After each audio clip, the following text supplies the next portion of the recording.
Sa baryo ng San Marcelino, kilalang kilala ang tambalan ni na Alvi at Remya.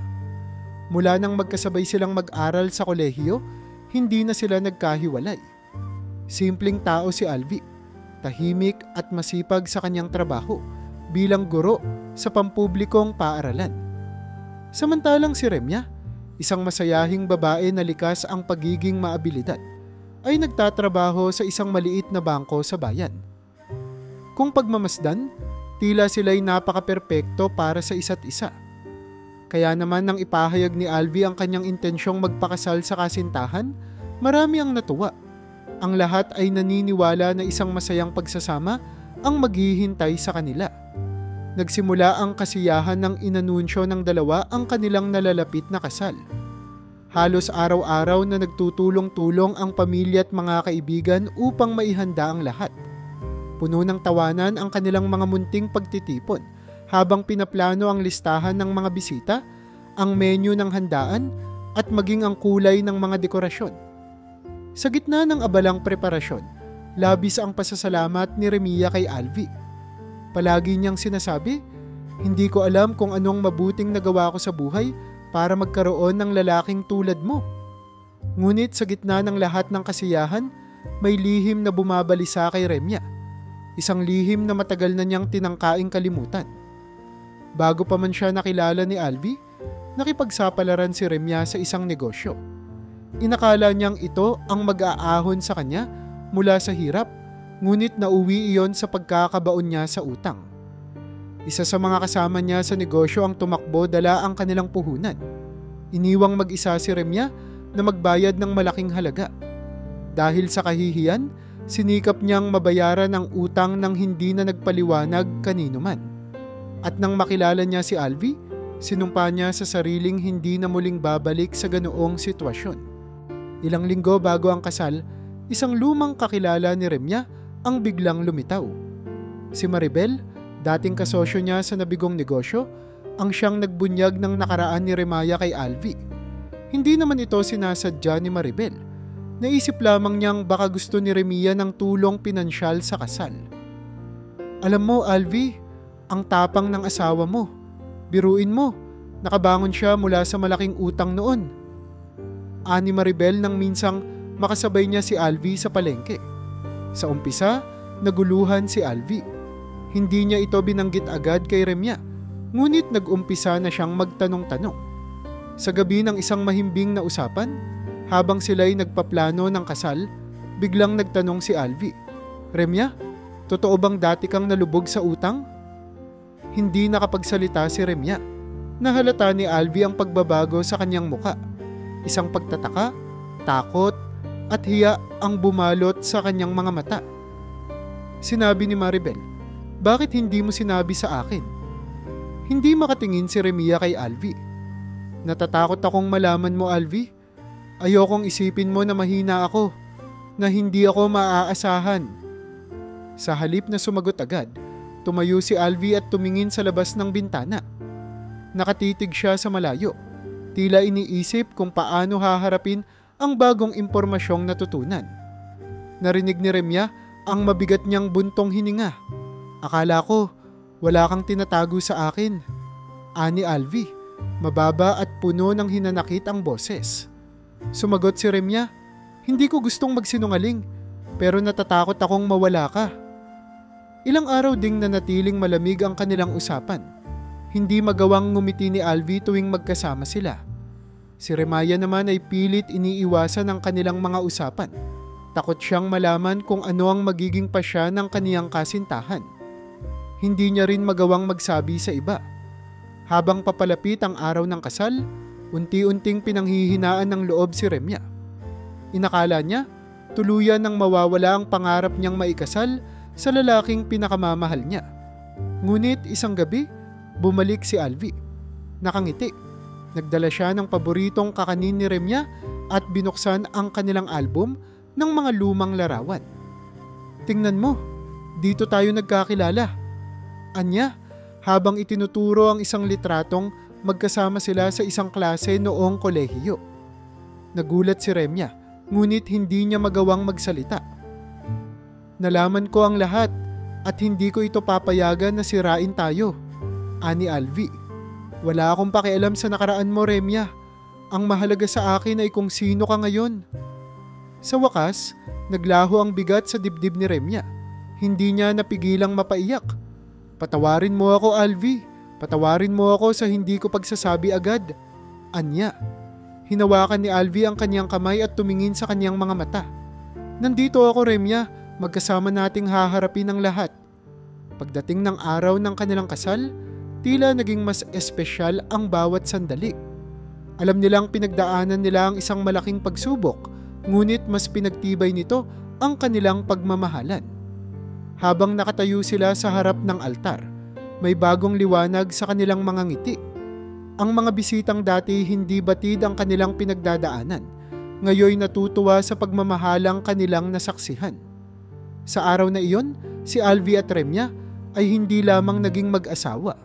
Sila'y naging simbolo ng lakas at katapatan sa isa't isa. Pagkatapos ng kasal, bumuo sina Alvi at Remya ng isang simpleng buhay sa San Marcelino. Nagsimula silang tumira sa isang maliit na bahay na nakatayo sa gilid ng bukirin, kung saan natatanaw ang malawak na taniman ng palay at naririnig ang huni ng mga ibon tuwing umaga. Isang taong masaya, ngunit puno ng hamon ang lumipas. Magkaiba man ang kanilang trabaho, pinagsikapan nilang maglaan ng oras para sa isa't isa. Hindi nila inakala na makalipas lamang ng ilang buwan, makatatanggap sila ng balitang magbabago ng kanilang mundo. Magiging magulang na sila, hindi matatawaran ang saya ni Alvi nang ibalita ni Remya na buntis siya. Alvi, sabay abot ng kanyang kamay sa asawa. Magiging tatay ka na. Tila nawala ang pagod sa buong maghapon niyang pagtuturo nang marinig ang mga salitang iyon. Ni hindi niya mapigil ang kanyang sarili at bigla na lang niyang niyakap ng mahigpit ang kanyang asawa. Salamat, Remya, bulong niya. Ito na ang simula ng mas masayang bahagi ng buhay natin. Nang dumating ang araw na isinilang ang kanilang anak, parang bumagal ang oras. Hawak ni Alvi ang maliit na kamay ni Remya habang nasa ospital. Sabik na makita ang kanilang unang anak. Sa paglabas ng sanggol, napuno ang silid ng tinig ng umiiyak na sanggol. At ang mga mata ni Alvi ay naglaho sa luha ng kaligayahan. Pinangalanan nila ang bata na Edsel, isang pangalan na may espesyal na kahulugan sa kanila. Isang simbolo ng bagong pag-asa at panibagong simula. Sa kabila ng kanilang simpleng pamumuhay, nagdulot ng walang kapantay na kasiyahan si Edsel. Tuwing tatawa siya o tatawagin ang kanyang mga magulang ng itay at inay, tila nawawala ang anumang pagod na nararamdaman ni na Alvi at Remya. Sa unang pagkakataon, nagbago ang dinamika ng kanilang tahanan. Ang kanilang munting kubo na dati tahimik at puno lamang ng mga libro ni Alvi at papeles ni Remya, ngayon ay puno na ng mga kulay na laruan, pinaliit na truck na yari sa kahoy, at mga laruang sundalo. Lumaki si Edsel na masayahin at puno ng imahinasyon. Mahilig siyang maglaro ng kanyang mga laruang sundalo sa damuhan sa harap ng bahay, habang inaasahang tatawag siya ng inay o itay para magkwento ng kanyang iniimbentong kwento. Madalas niyang sabihin, "Itay, tingnan mo, ang sundalo ko, lumilipad siya sa bundok." Ngumingiti lamang si Alvi at sinasabayan siya sa paglalaro kapag walang klase. Si Remya naman ay nanonood mula sa bintana, madalas na may dalang plato ng merienda para sa kanilang dalawa. Subalit, hindi laging perpekto ang pagsasama ng mag-asawa. Bagaman mahal na mahal nila ang isa't isa, ang pag-aalaga ng isang bata, ang kanilang trabaho, at ang simpleng buhay sa baryo ay nagdulot din ng munting alitan. "Remya, bakit laging ako ang nagdadala ng pagkain kina nanay? Hindi mo man lang ako matulungan kahit minsan," minsang nasabi ni Alvi. "Alvi, nag-overtime ako sa bangko para may pambiling gatas si Edsel. Siguro naman naiintindihan mo kung bakit hindi ako makalabas," sagot ni Remya. Nagpapalitan sila ng saloobin, pero hindi nagtatagal ang kanilang tampuhan.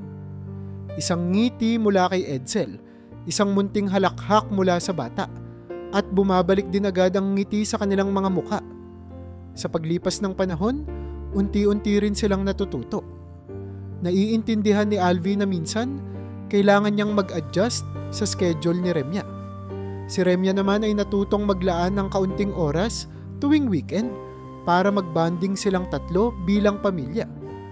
Nagiging mas maayos ang kanilang samahan. Dumadalo sila sa mga maliit na salo-salo ng komunidad, nagtutulungan sa mga gawain at nagbibigay ng suporta sa isa't isa sa bawat hakbang ng kanilang buhay. May mga gabi na habang natutulog si Edsel, nauupo si Alvi at Remya sa harap ng bahay, nagkukwentuhan sa ilalim ng mga bituin. "Remya, salamat sa lahat," madalas na sambit ni Alvi. "Sa totoo lang, hindi ko akalain na magiging ganito kasaya ang buhay ko." "Wala iyon, Alvi," sagot naman ni Remya. "Basta magkasama tayo, kaya natin lahat." At sa kabila ng lahat ng hamon, nananatili ang pagmamahalan nilang dalawa. Si Edsel ang naging inspirasyon nila para magpatuloy sa bawat araw, para magsikap sa kanilang trabaho, at para maging mabubuting magulang. Sa pagpasok ng bawat bagong umaga, tila ba nagiging mas matatag at mas makulay ang kanilang buhay bilang pamilya. Ang bawat araw para kay Remya ay naging tila walang katapusang hamon. Sa pagkawala ni Alvi, siya na lamang ang kailangang bumalikat sa lahat ng responsibilidad bilang ina at tagapagtaguyod ng kanilang munting pamilya. Halos araw-araw ay nagmamadali siya sa mga gawaing bahay at pagsasaayos ng kakarampot na kita mula sa pagtitinda ng lutong ulam sa palengke. Sa gabi, sa halip na makapagpahinga, iniisip niya kung paano maipagpapatuloy ang araw kinabukasan. Sa bawat hakbang ng buhay, dala-dala niya ang bigat ng kawalang katiyakan at kalungkutan, ngunit pilit niyang itinatago ito sa kanilang anak. Sa simula, simpleng pagod lamang ang nararamdaman ni Remya, pangingirot sa mga kalamnan, paminsang pananakit ng ulo. Subalit, habang tumatagal, naging madalas ang kanyang pag-ubo. Sa umaga, sinasalubong siya ng masakit na dibdib, at sa tuwing haharap sa mga tao, kailangan niyang itago ang kanyang panghihina sa likod ng pilit ng ngiti. "Inay, okay ka lang ba?" Minsang tanong ni Edsel habang nakaupo silang dalawa sa hapagkainan. Napatigil si Remya, huminga ng malalim at nginitian ng anak. "Oo naman, anak. Pagod lang siguro si inay." Ngunit ang katotohanan ay iba. Alam niyang hindi lamang pagod ang bumabalot sa kanyang katawan. Ramdam niya ang unti-unting pagbigat ng kanyang pakiramdam sa bawat araw na lumilipas. Isang gabi, habang inaayos ang tirang ulam para kay Edsel, napatigil siya nang maramdaman ang matinding pananakit sa kanyang dibdib. Napaupo siya sa isang silya.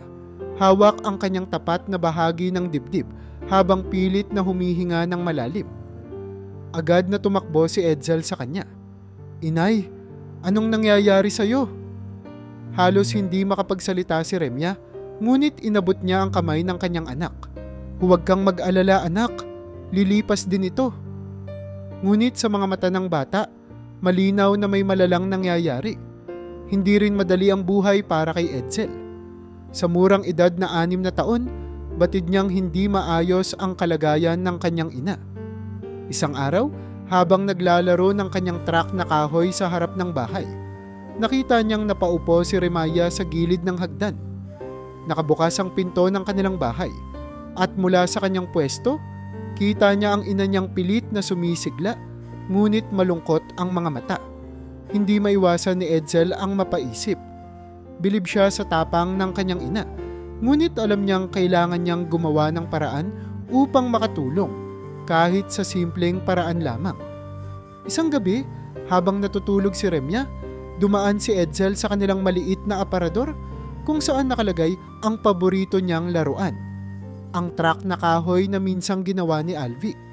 Tinitigan niya ito ng matagal. Iniisip kung paano ito nakapagbigay sa kanya ng maraming masasayang alaala. Ngunit sa isip ng batang si Edsel, naisip niyang ang laruang ito ay maaaring makatulong upang mabili ng gamot ang kanyang ina. Kailangan gumaling si inay. Bulong niya sa sarili. Kinabukasan, maagang bumangon si Edsel habang mahimbing pang natutulog si Remya. Bitbit ang truck, tahimik siyang umalis ng bahay at tinungo ang kalapit na pawn shop. Nang makarating siya roon, sumilip siya sa loob, nag-aalangang pumasok.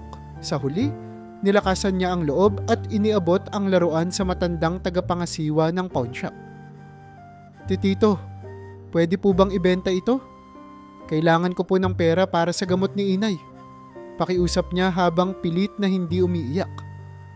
Tiningnan ng matanda ang laruan, halatang nagulat ngunit nagdalawang isip. "Iho, ito ba ang pinakamahalaga mong laruan?" tanong niya. Tumango si Edsel. "Opo, pero mas mahalaga po si inay. Gusto ko pong gumaling siya." Hindi mapigilan ng matanda ang pag-aalala. Alam niyang ang halaga ng truck na iyon ay higit pa sa materyal. Ngunit naisip niyang makakatulong kahit papaano kung bibigyan niya ng kaunting pera ang bata. "Sige iho, bibilin ko ito pero..." Nag-atubili siya. Tinitimbang ang sitwasyon. "Siguraduhin mong gagamitin mo ito para kay inay, ha?" Umiling si Edsel habang pilit nang umingiti. "Opo tito, salamat po." Sa sandaling iyon, habang hawak ni Edsel ang perang ibinigay ng matanda, hindi maiwasang bumagsak ang kanyang luha. Parang mabigat sa kanya ang pakiramdam ng pagbitaw sa isang bagay na mahalaga sa kanya. Ngunit mas matimbang ang kagustuhan niyang gumaling ang kanyang ina. Lumakad siya pa uwi, pilit na pinapahid ang luha. At nang makarating sa bahay, inilagay niya ang pera sa ilalim ng una ni Remya. Umupo siya sa tabi ng kanyang ina, hinawakan ang kanyang kamay at bulong niya sa sarili, "Mahal na mahal kita, inay." Habang naghihintay si Edsel sa pawn shop, hawak pa rin niya ang truck na kahoy na minsang ginawa ng kanyang ama. Hindi niya inasahang aabot siya sa puntong kailangang ipagbili ang laruan. Ngunit para sa kanya, wala nang mas mahalaga kaysa sa kagalingan ng kanyang ina. Sa gitna ng kanyang pagmumuni-muni, pumasok ang isang matandang lalaki. Malinis ang suot nitong barong at tila pamilyar ang maamo nitong mukha.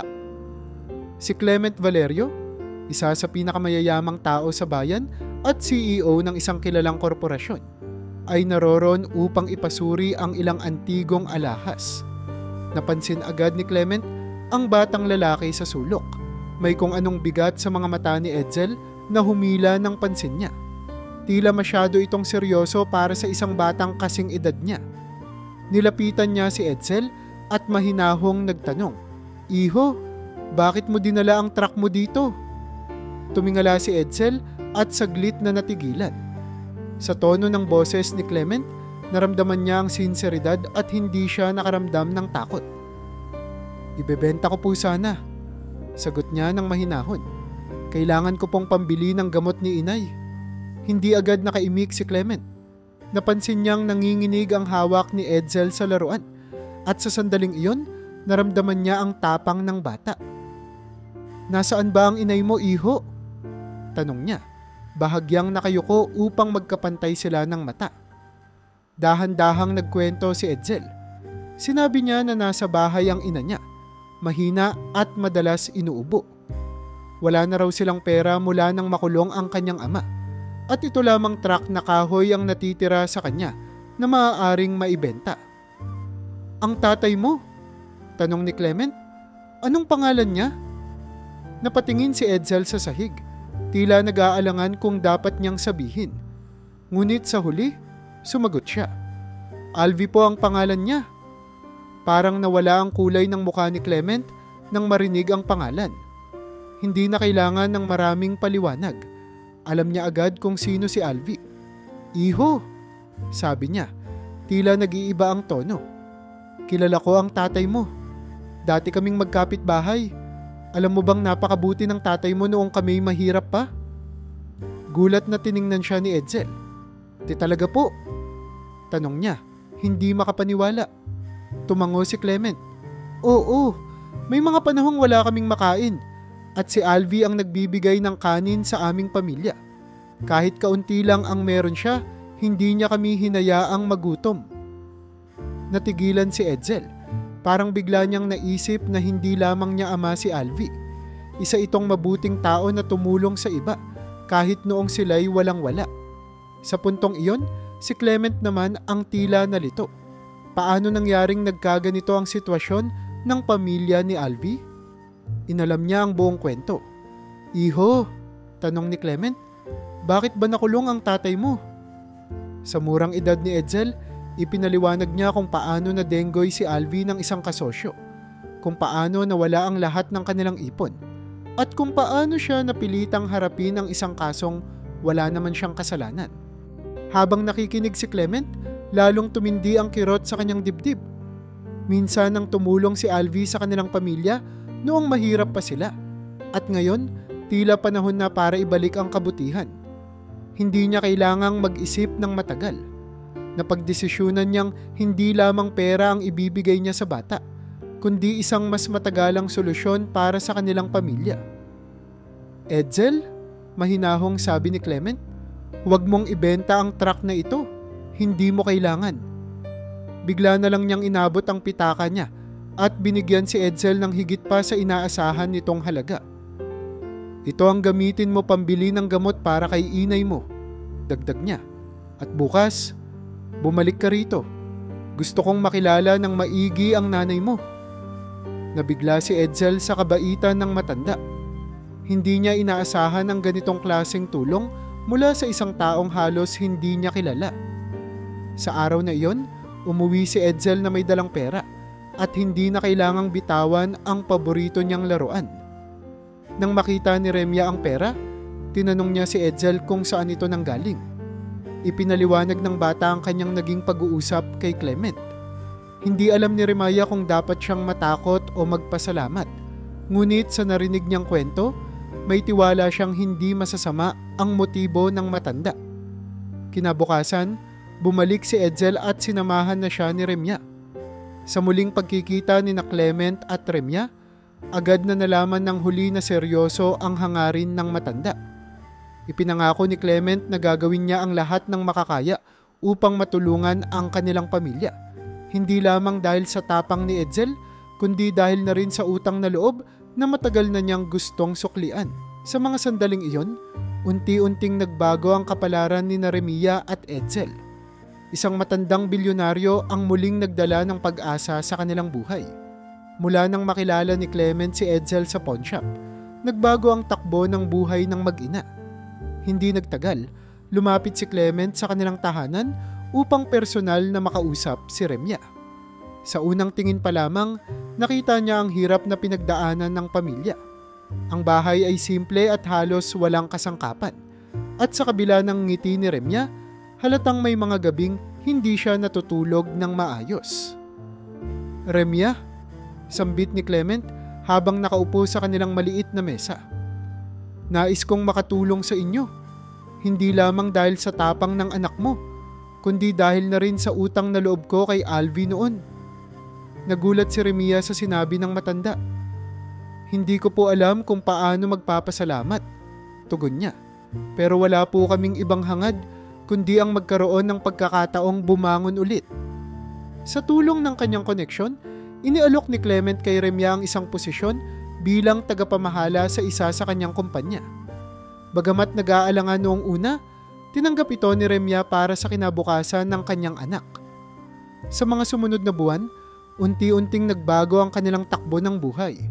Nagkaroon na sila ng sapat na pambili ng pagkain, naipasok si Edsel sa maayos na eskwela, at higit sa lahat, bumalik ang ngiti sa kanilang tahanan. Habang si Remya ay nagiging abala sa bagong trabaho, hindi naman tumigil si Clement sa pag-usisa sa sitwasyon ni Alvi. Gamit ang kanyang mga koneksyon at mga abogado, nagsagawa siya ng masusing investigasyon sa kaso. Natuklasan niya ang mga dokumento at testigo na magpapatunay na si Alvi ay na-frame lamang ng kanyang dating kasosyo. Kailangang makalabas si Alvi, ani Clement sa isa sa kanyang abogado. Hindi siya dapat nandoon sa kulungan. Mas lalo lang magdurusa ang pamilya niya. Matapos ang ilang linggo ng proseso, nagkaroon ng bagong hearing ang kaso. Pinakinggan ng hukuman ang mga ebidensya at nasagot ang maraming katanungan tungkol sa pagkawala ng puhunan ni Alvi. Ang dating kasosyo na nanloko ay napilitang umamin sa ginawa niyang panloloko at si Alvi ay tuluyang napalaya. Nang malaman ni Remya ang balita, hindi niya napigilang maluha. Makakauwi na si Alvi, bulong niya sa sarili habang yakap si Edsel. Makakabuo na ulit kami ng kumpletong pamilya. Sa pagbabalik ni Alvi, bumungad sa kanya ang malaking pagbabago sa kanilang buhay. Hindi siya makapaniwala sa kwento ni Remya kung paano nakilala ni Edsel si Clement, kung paano sila tinulungan nito, at kung paano ito naghahanap ng paraan upang mapalaya siya. Clement Valerio? Ani Alvi, hindi ko inasahang magtatagpo muli ang landas namin. Isa siyang mabuting tao, pero hindi ko akalain na tutulungan niya tayo ng ganito. Sa araw na yon, muling nabuo ang kanilang pamilya. Bagamat may takot pa si Alvi kung paano siya makakabangon mula sa nakaraan, tiniyak ni Remya at ni Clement na hindi siya nag-iisa. Sa tulong ni Clement, nagkaroon din si Alvi ng trabaho. Hindi na siya bumalik sa dating negosyo, ngunit ginamit niya ang kanyang kaalaman sa pagtuturo upang magsimula ng isang community training program para sa mga kabataan. Sa suporta ng kumpanya ni Clement, nagtuturo siya ng mga kasanayang maaaring gamitin sa agrikultura at maliit na negosyo. Sa ganitong paraan, hindi lamang siya muling nagkaroon ng layunin sa buhay. Natulungan niya ring bumangon ang iba sa kanilang komunidad. Unti-unting bumalik ang sigla sa tahanan ni na Alvi, Remya at Edsel. Hindi na nila kailangang mag-alala kung saan kukuha ng pagkain. Sa halip, nakatutok sila sa pagbuo ng kanilang mga pangarap. Si Edsel, na ngayoy 8 taong gulang na, ay lalo pang naging masipag sa pag-aaral. Itay, balang araw, gusto ko ring makatulong sa mga bata gaya ng ginagawa mo. Ani Edsel isang gabi, habang sabay nilang inaayos ang mga gamit sa maliit na community center. Tumawa si Alvi at inakbayan ang anak. Iho, sigurado akong magagawa mo yun. May puso ka para sa kapwa. Ngunit sa kabila ng lahat ng magandang nangyayari, alam ng pamilya na hindi pa ito ang dulo ng kanilang kwento. Sa bawat bagong araw, dumarating ang panibagong hamon. Ngunit ang mahalaga ay magkasama nilang hinaharap ang lahat. Sa mga pagkakataong sumasagi pa rin sa isipan ni Alvi ang hirap ng mga nakaraang taon, palagi niyang naaalala si Clement, ang matandang bilyonaryo na hindi nagdalawang isip na mag-abot ng kamay. Sa gitna ng mga hamon at tagumpay, natutunan ni na Alvi, Remya at Edsel ang tunay na halaga ng pamilya at malasakit sa kapwa. Natutunan nilang hindi hadlang ang hirap sa buhay basta't magkasama, magtutulungan at mananatiling matatag. Sa tulong ni Clement, nabigyan sila ng pagkakataong bumangon muli. At sa bawat bagong araw, dala nila ang mga aral at pag-asang dala ng pangalawang pagkakataon. Sa kabila ng kanilang muling pagbangon, may isang bagay na tila bumabagabag kay Clement. Bagamat patuloy niyang tinutulungan sina Alvi, Remya at Edsel, napapansin ng pamilya na may mga pagkakataong tila nawawala ang atensyon ng matanda. Madalas siyang nakatingin sa malayo, tahimik at tila may iniisip. Isang gabi, habang magkasama silang lahat sa hapagkainan, hindi napigilan ni Edsel ang magtanong. Tito Clement, bakit parang malungkot po kayo minsan? Napatigil si Clement at ilang saglit bago siya sumagot. Iho, may isang bahagi ng buhay ko na matagal ko nang gustong ayusin. Isang bagay na hindi ko magawang lutasin mag-isa. Nagtinginan sina Alvi at Remya, kapwa nagtataka kung ano ang tinutukoy ni Clement. Sa huli, nagdesisyon ang matanda na ibahagi ang matagal nang nakatagong lihim. May anak ako, ani Clement. Matagal na siyang nawala. Bata pa siya noong mangyari iyon. Hindi ko alam kung nasaan na siya ngayon. Hindi makapaniwala si Remya. Clement, bakit hindi mo sinabi sa amin noon pa? Napabuntong hininga ang matanda. Ayokong ipagkalat ang kahihiyan ko. Pero ngayon, lalo na't kasama ko kayo, hindi ko na kayang itago. Gusto kong hanapin ang anak ko pero hindi ko alam kung saan magsisimula. Sa murang isipan ni Edsel, tila naging malinaw ang kailangan niyang gawin. Tito, hahanapin ko po siya. Sambit niya na puno ng determinasyon. Tila nagulat si Clement. Edsel, bata ka pa. Hindi mo kailangang pasanin ng ganitong bagay. Ngunit umiling ang bata. Tito, tinulungan mo ang pamilya namin. Ngayon, gusto ko rin pong makatulong sa inyo. Gagawin ko ang lahat para mahanap siya.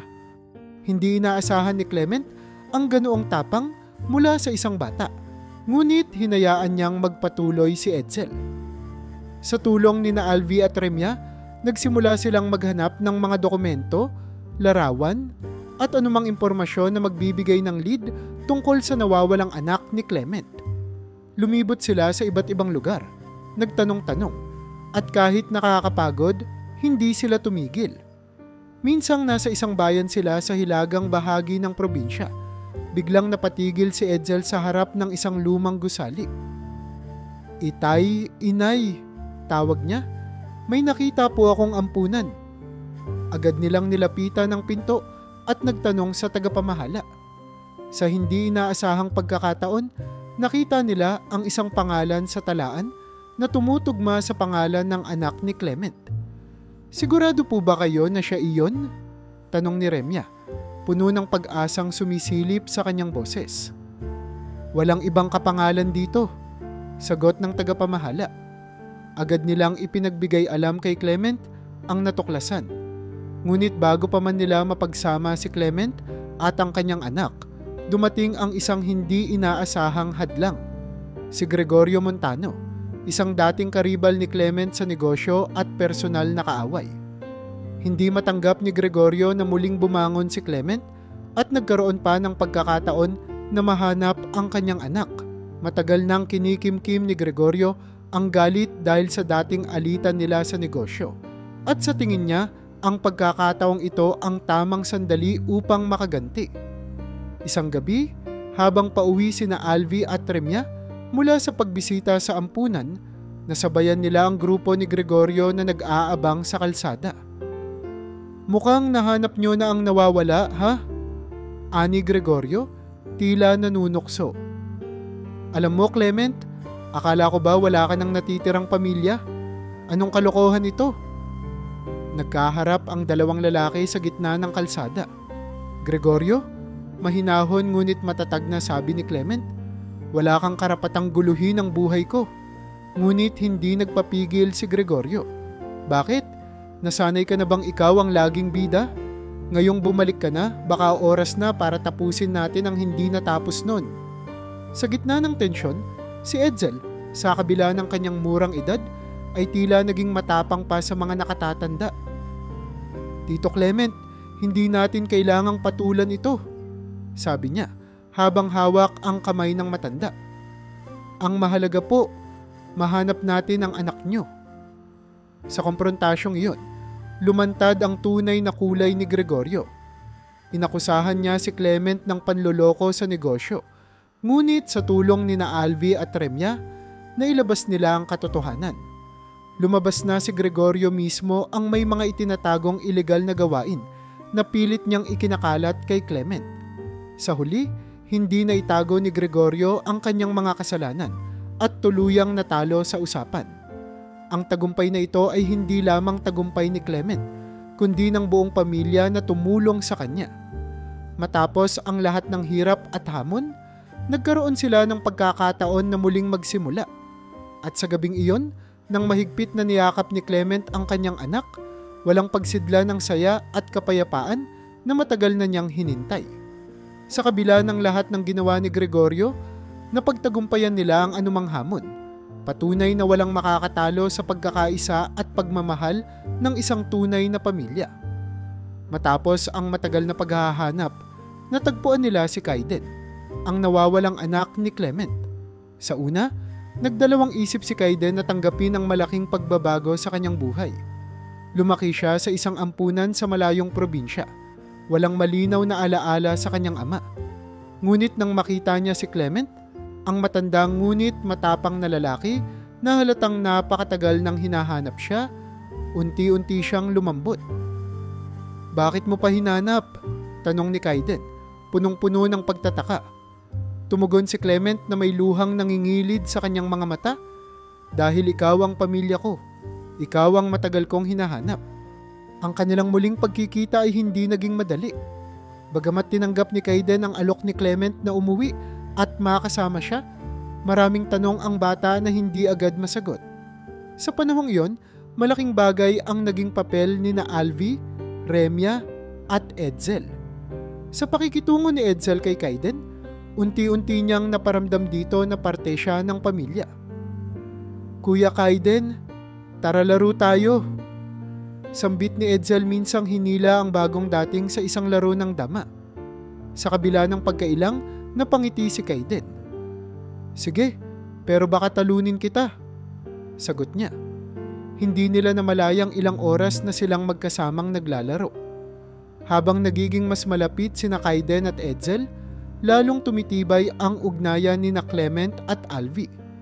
Sa lahat ng kanilang pinagdaanan, ang pagkakakulong, ang pagsubok sa negosyo, at ang muling pagkabuo ng pamilya, naging malalim ang respeto at tiwala nila sa isa't isa. "Clement," sabi ni Alvi isang gabi habang nagkakape sila, "hindi ko alam kung saan kami pupulutin kung hindi dahil sa'yo. Pero sa bawat pagkakataon, hindi ka bumitiw. Hindi mo lang kami tinulungan, binigyan mo rin kami ng panibagong pag-asa." Ngumiti si Clement at tumingin kay Alvi. "Ikaw rin, Alvi. Hindi madali ang pinagdaanan mo, pero hinarap mo lahat ng buong tapang. Sa totoo lang, ikaw ang naging inspirasyon ko. Kung kinaya mong bumangon, naisip kong kaya ko rin." Sa tulong ni Clement, mas lalong lumago ang negosyo ni Alvi. Nagsimula silang magtulungan sa iba't ibang proyekto, mula sa maliliit na programa sa komunidad hanggang sa mga mas malalaking inisyatiba sa probinsya.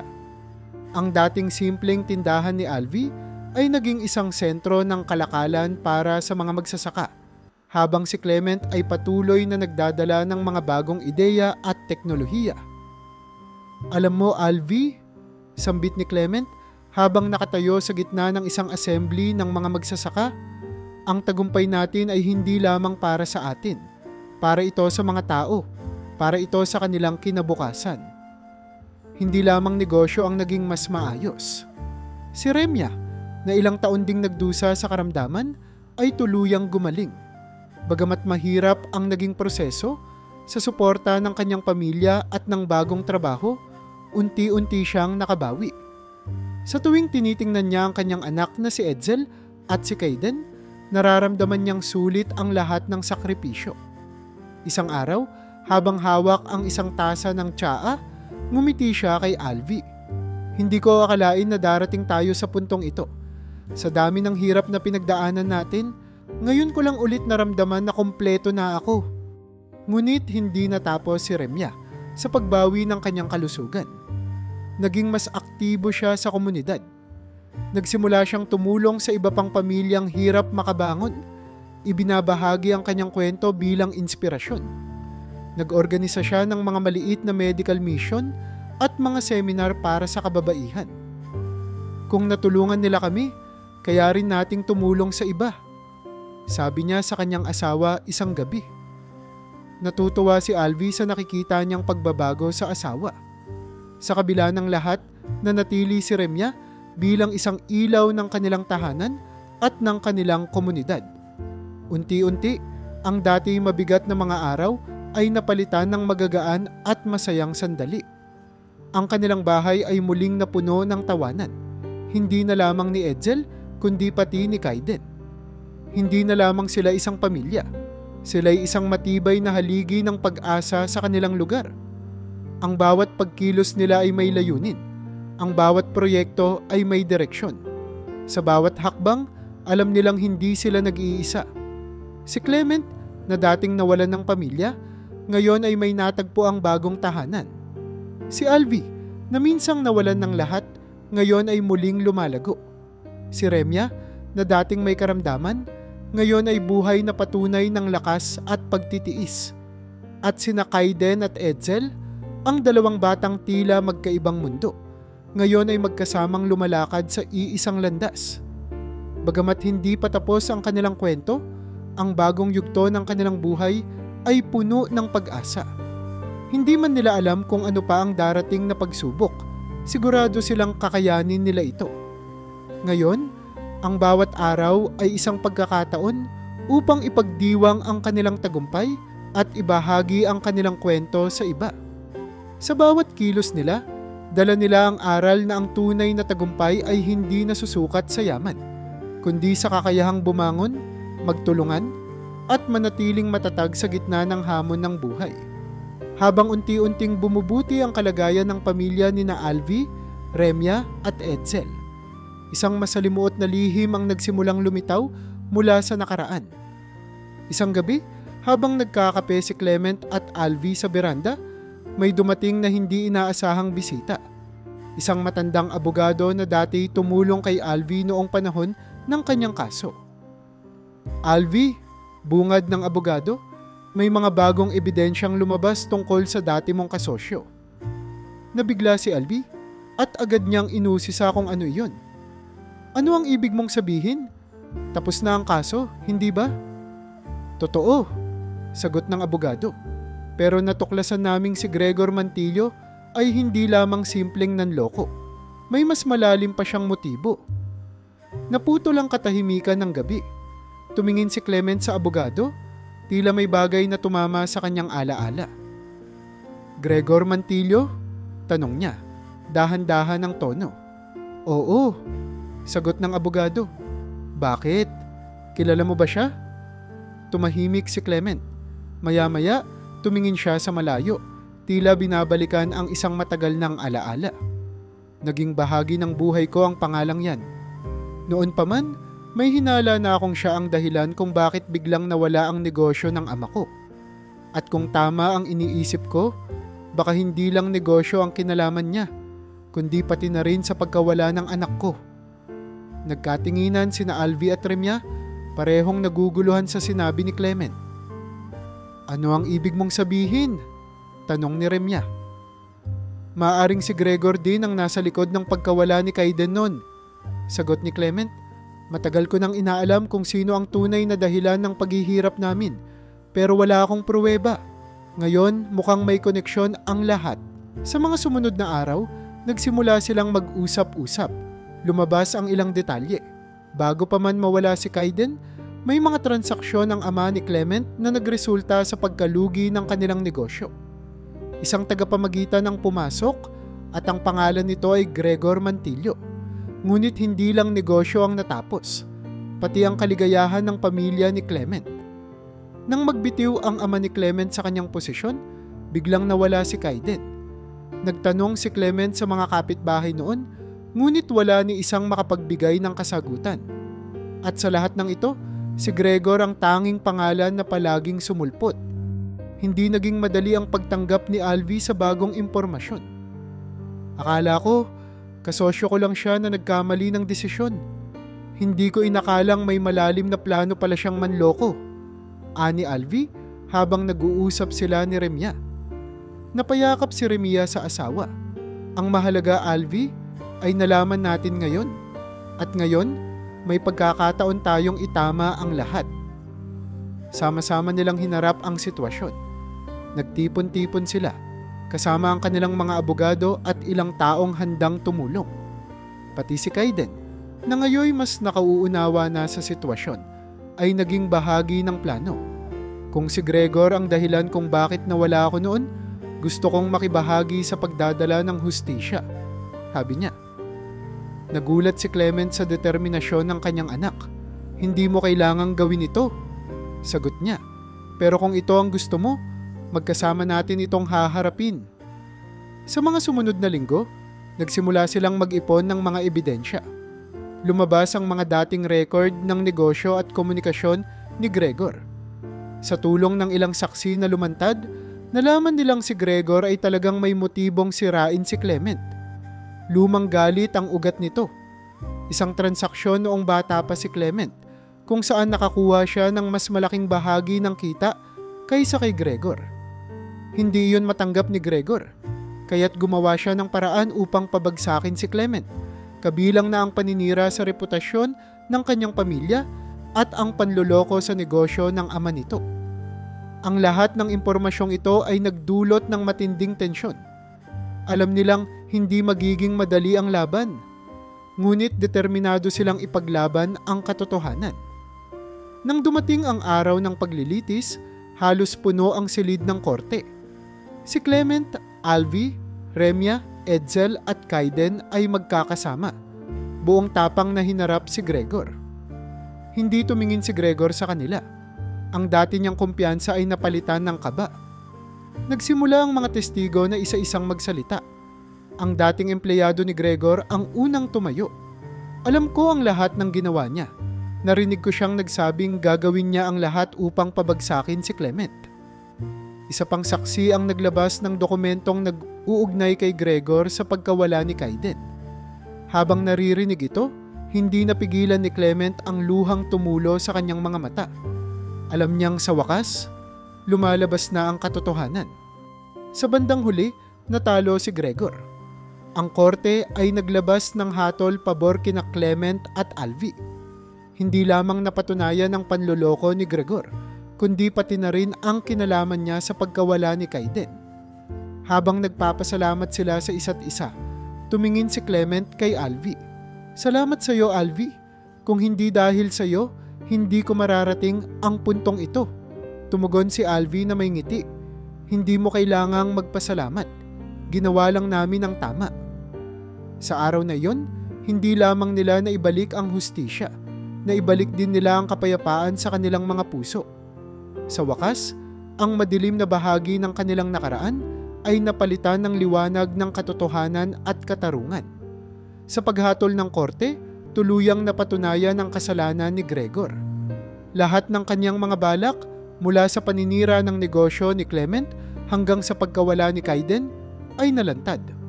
Ang dating maimpluwensyang tao na kinatatakutan sa bayan ay biglang nawalan ng kapangyarihan. Sa halip, naging sentro siya ng galit at pagkondena ng komunidad. Ang taong iyon, sabi ng isa sa mga residente, hindi na dapat magkaroon ng puwang sa ating lugar. Masakit pa rin ang iniwan niyang sugat. Pero salamat kay Clement at sa pamilya ni Alvi, napigilan ang mas malaki pang sakuna. Marami pang biktima ni Gregor ang lumantad. Hindi lamang pala si Clement ang sinubukan niyang pabagsakin. May mga magsasaka, maliliit na negosyante, at maging mga guro na naloko niya sa paglipas ng mga taon. Lumabas ang kanilang mga kwento. Ang ilan ay nawalan ng kabuhayan. Ang iba na may hindi na muling nakabangon mula sa pagkakautang. Sa pagdinig sa korte, isa-isang tumayo ang mga biktima upang magbigay ng testimonya. Isang magsasaka ang nagbahagi. Sinira niya ang taniman ko sa pamamagitan ng pekeng pataba. Halos mamatay ang pamilya ko sa gutom. Pero ngayong napatunayan na ang kasalanan niya, pakiramdam ko ay parang gumaan ang bigat na matagal ko nang dinadala. Ang pagkakaisa ng komunidad ay nagdala ng malawakang pagbabago. Hindi na lamang ang pamilya ni Clement ang nagkaroon ng hustisya, kundi ang bawat taong pininsala ni Gregor. Sa kauna-unahang pagkakataon sa mahabang panahon, tila nagkaroon ng pagkakaisa at pag-asa sa kanilang lugar. Salamat kina Clement at Alvi, sabi ng isang kapitbahay. Hindi nila sinukuan ang laban. Tinulungan nila tayong lahat makabangon. Sa kabila ng kanilang tagumpay, hindi nagbago sina Clement at ang pamilya ni Alvi. Patuloy nilang inialay ang kanilang panahon at lakas upang matulungan ang iba. Si Alvi ay nagpatuloy sa kanyang community training program, habang si Clement naman ay tumulong sa pagtatayo ng mga scholarship fund para sa mga kabataan sa kanilang lugar. Ang kanilang negosyo, na dati halos maputol ang operasyon dahil sa mga paninira, ay muling nagkaroon ng sigla. Dumami ang mga kliyente at tumaas ang tiwala ng mga tao sa kanilang produkto at serbisyo. Ngunit higit sa lahat, naging inspirasyon si Edsel sa mga batang tulad niya. Ang kanyang kwento ng pagsasakripisyo, mula sa pagbenta ng kanyang paboritong laruan hanggang sa pagtulong sa paghahanap ng hustisya, ay nagbigay ng bagong pag-asa sa mga kabataan. Kung kaya ni Edsel, kaya rin natin madalas na marinig sa mga paaralan at komunidad.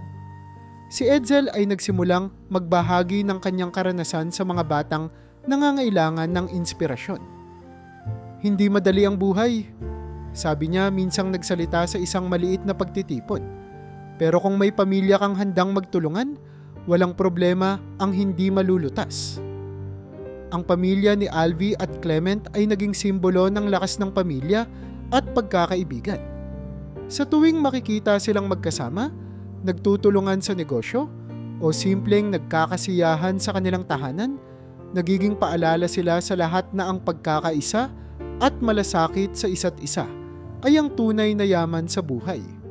Bagamat mahirap ang kanilang pinagdaanan, natutunan nilang gamitin ang bawat hamon bilang pagkakataon upang maging mas matatag.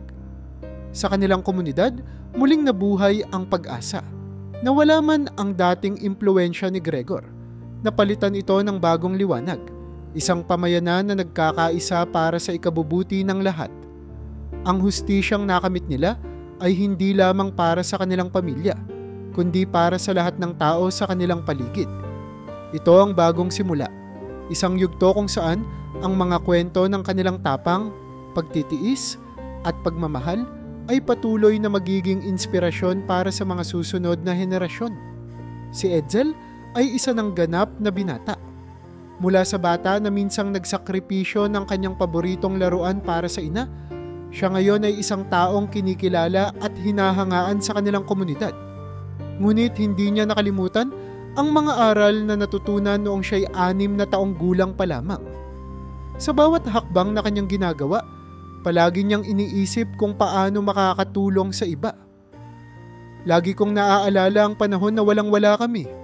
Minsang sinabi ni Edsel sa isang grupo ng mga kabataan. Kung hindi dahil sa tulong ng mga taong nagtiwala sa amin, hindi ko mararating kung nasaan ako ngayon. Hindi lamang siya nagsalita upang magbahagi ng kwento.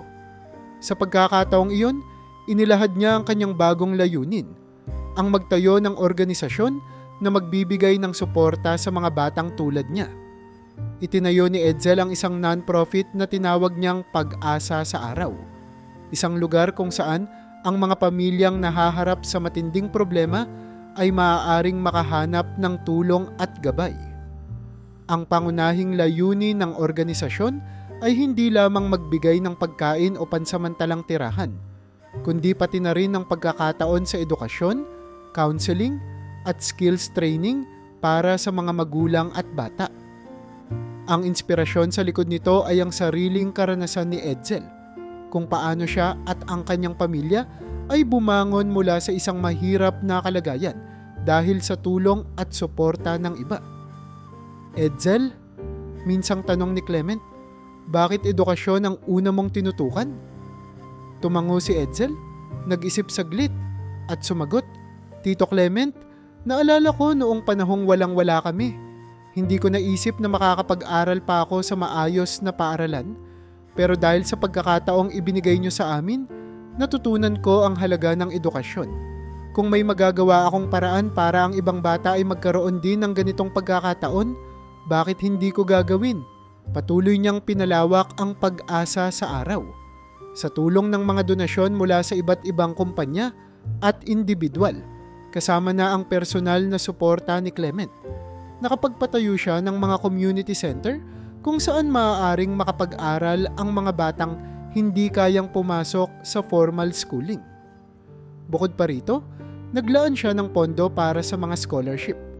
Sa bawat bata na tinutulungan nilang makapasok sa paaralan, nararamdaman ni Edsel ang kasiyahang hindi maipaliwanag.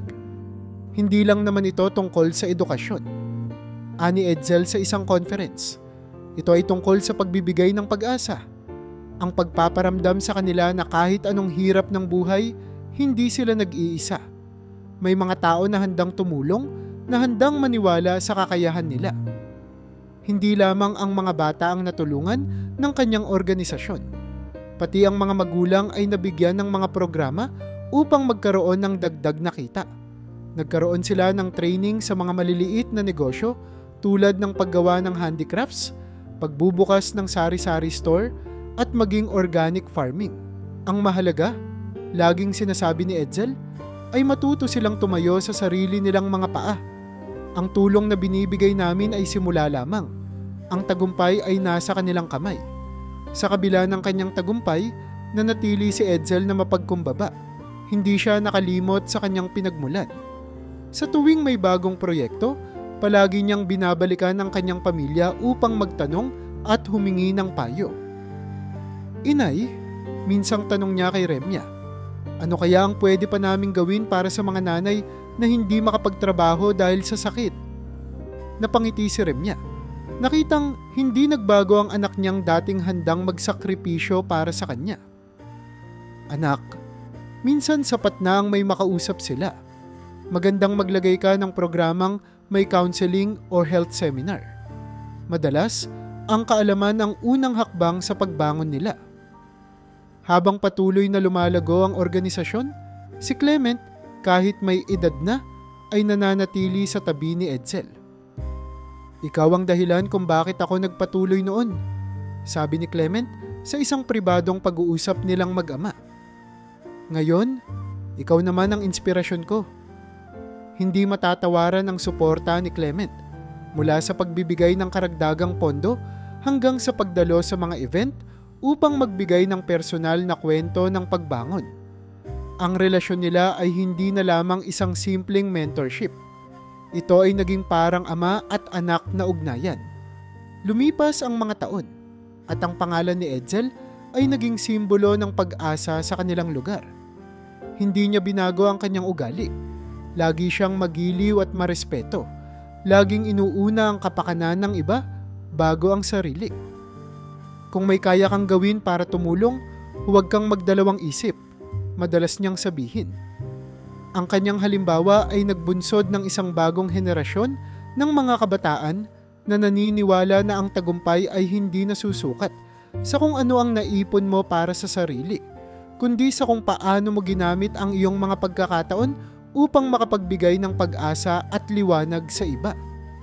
Sa bawat araw na lumilipas, patuloy na umaabot si Edsel sa mas maraming tao.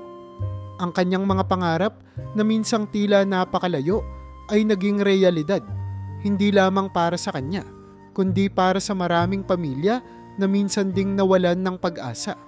At sa gitna ng lahat ng tagumpay, nanatili siyang tapat sa pangakong ginawa niya noong siya'y bata pa, ang maging ilaw at gabay sa mga nangangailangan. Sa paglipas ng panahon, mas lalo pang naging maayos ang bayan nila Edsel. Ang dating tahimik na komunidad ay unti-unting naging sentro ng mga bagong oportunidad. Ang pamilyang Valerio, sa pangunguna ni Clement at Edsel, ay nagpatuloy sa pagbubukas ng mga proyekto na may direktang benepisyo sa mga residente.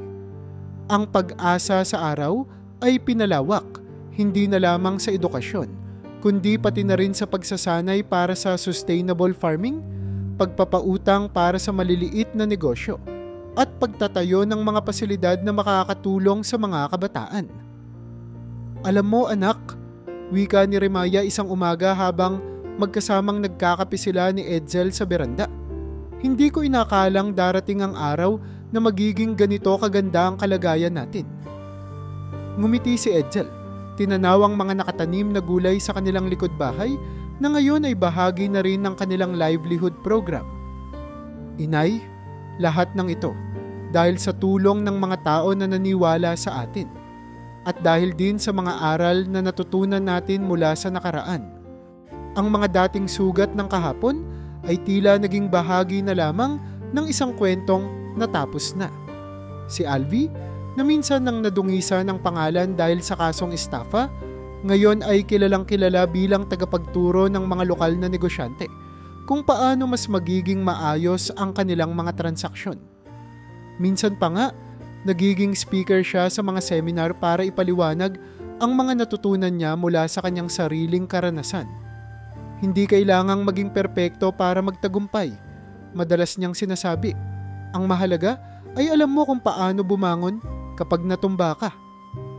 Ang negosyo ng pamilya na nagsimula sa simpleng tindahan ng agrikultural na kagamitan ay ngayon ay isa ng komprehensibong supply chain na tumutulong sa mga lokal na magsasaka. Hindi lamang sila nagbebenta ng produkto. Nagbibigay din sila ng pagsasanay kung paano mapapalakas ang ani, paano maiintindihan ang tamang market pricing, at paano maglaan ng savings para sa pangmatagalang pangangailangan. Si Clement ang madalas na nagbibigay ng mas malawak na pananaw.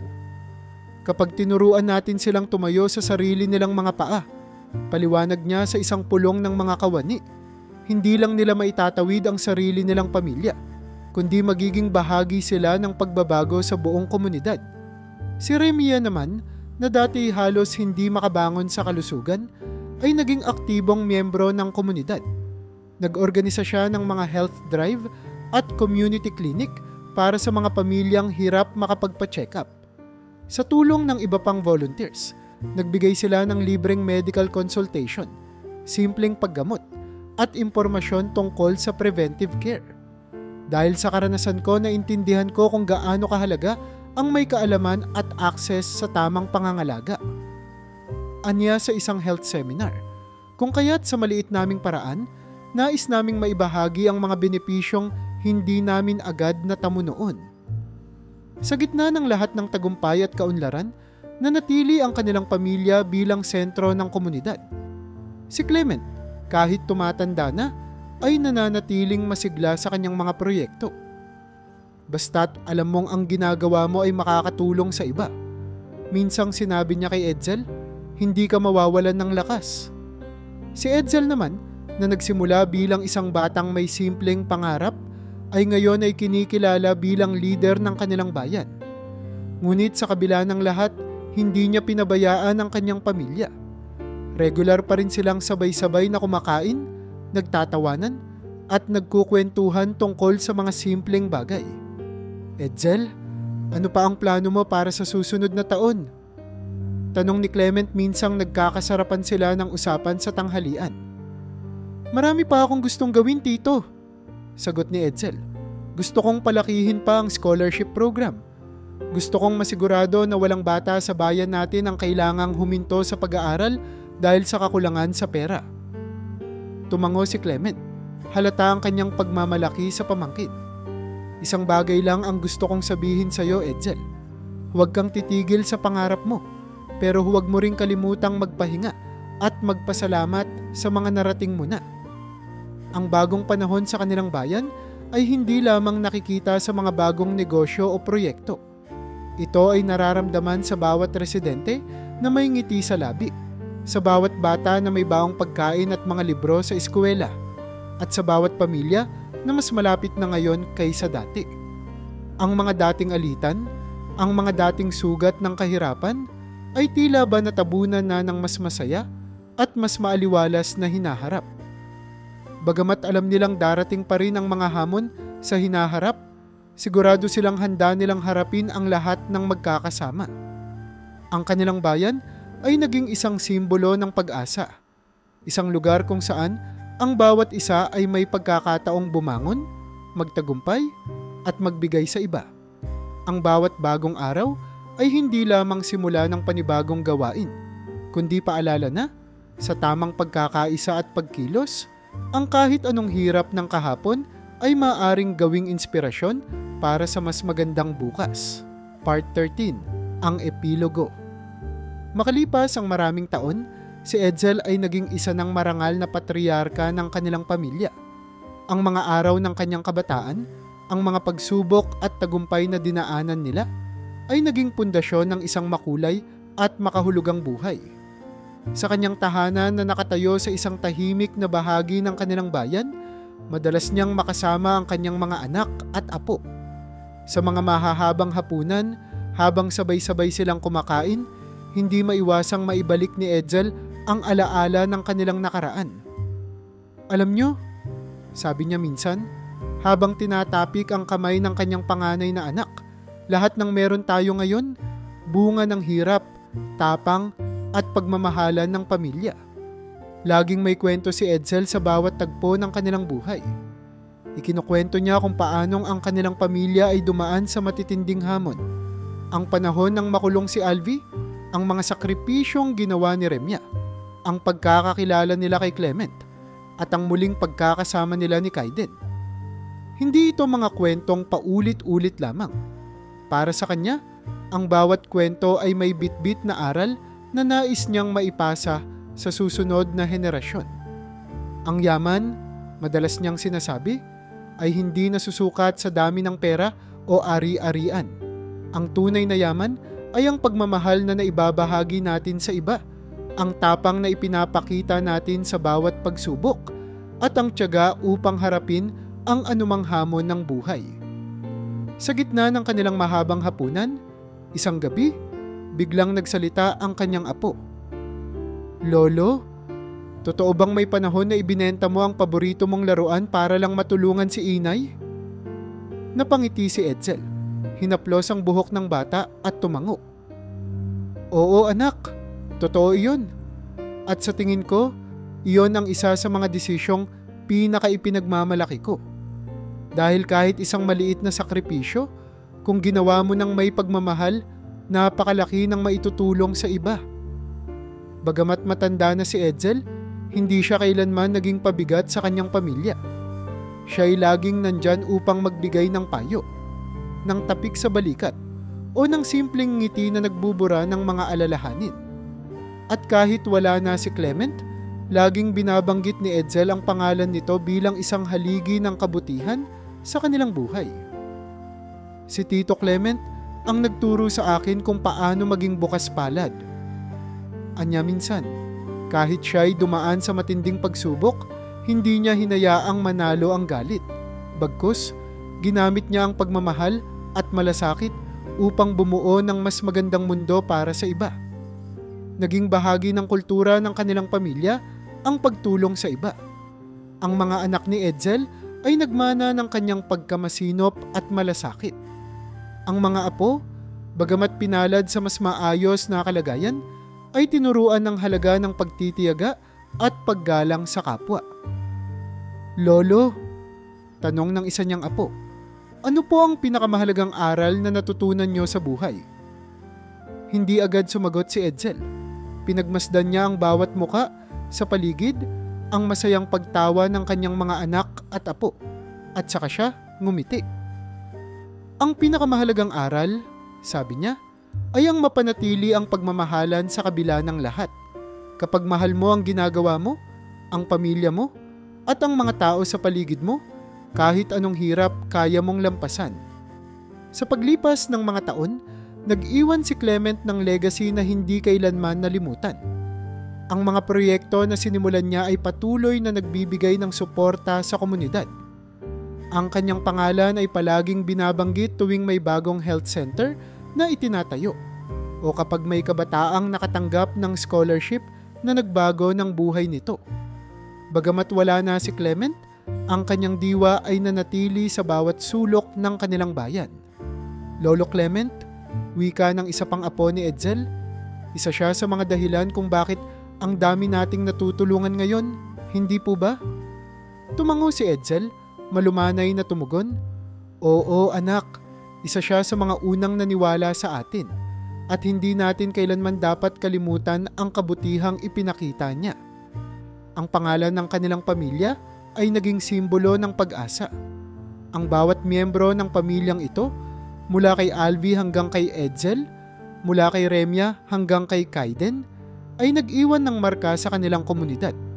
Sa bawat proyekto, bawat scholarship na naibibigay, bawat batang natutulungan, palaging naaalala ng mga tao ang kanilang kwento. Ang mga Valerio, madalas sabihin ng mga matatanda sa baryo, sila ang nagpapatunay na ang tagumpay ay hindi lamang nakukuha sa pera. Ito ay nagmumula sa tapang, tiyaga, at pagmamahal sa kapwa. Sa dulo ng lahat, natutunan nila na ang tunay na kayamanan ay hindi masusukat sa salapi. Ito ay nasa mga alaalang nabuo nila bilang pamilya, sa mga taong natulungan nila, at sa diwa ng pagmamahalan na naipamana nila sa mga susunod na henerasyon.